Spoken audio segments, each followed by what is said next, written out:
So we have already discussed about the three major sectors of an economy, that is the primary sector, secondary sector and the tertiary sector.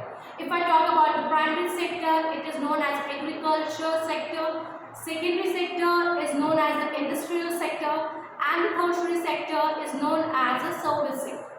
So we know that different economic activities are taking place in all these three sectors, right?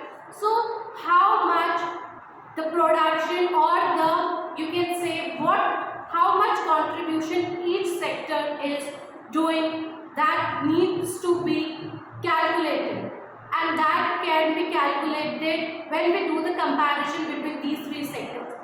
So in this topic we will discuss about the three major things. First one is how much goods and services a particular sector is producing, how much employment is generated in a particular sector, and which sector, this is a major question, which sector contributes how much in our economy. So we know that we have different economic activities in all the three sectors.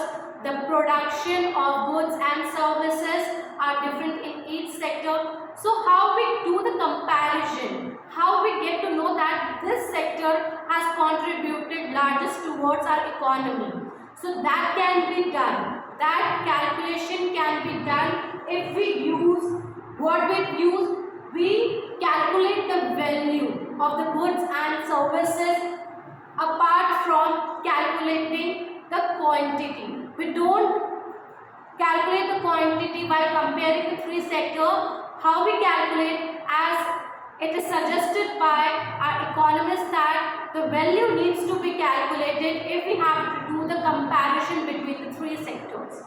So in the value, what we do, the amount, you can say, if I give an example, if we are doing the production of sugarcane, if I have do the cultivation in the primary sector, what we have, we will do the cultivation of sugar crop. Okay, in the sugarcane, what we'll do, in the next process, that sugarcane will be transported to some factory and then it will be consumed. So apart from that, I think it is now clear to you all, if we calculate how to compare how we can do the comparison between the three sectors of our economy, then we will calculate the value of final goods and services.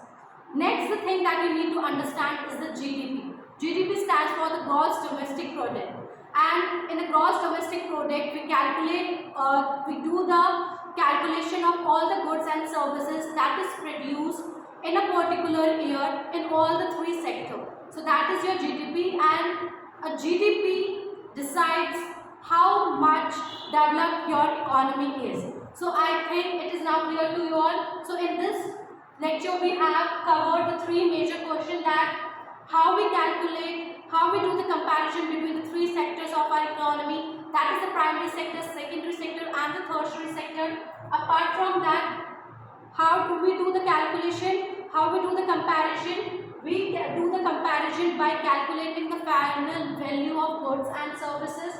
How much employment is generated in each sector also plays a significant role, because that will also contribute towards the monetary value, that will increase the monetary value of a particular sector. So apart from that, which sector contributes how much, it will be calculated from calculation of final goods and services production. So this is, in this way we will do the comparison, and there are number of changes. If I talk about the activities that included in all the three sectors, there is a huge change in the activities.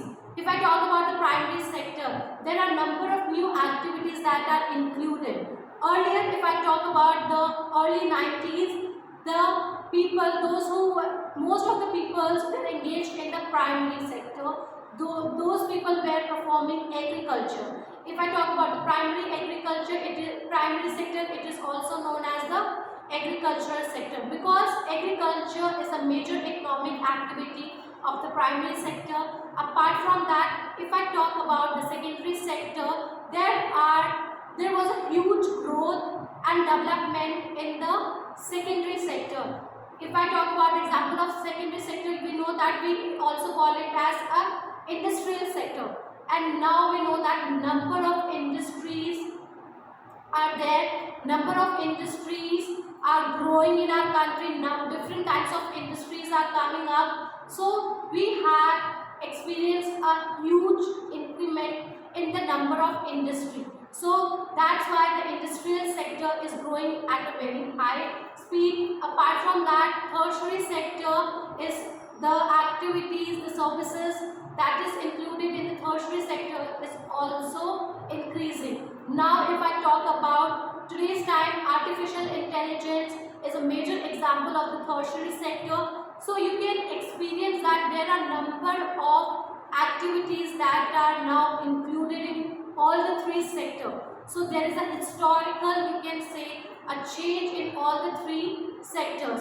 New activities are coming up in all the three sectors. So the comparison between the three sectors and the historical changes that are taking place in all the three sectors is now clear to you all. So that's all about for today's video. Thank you.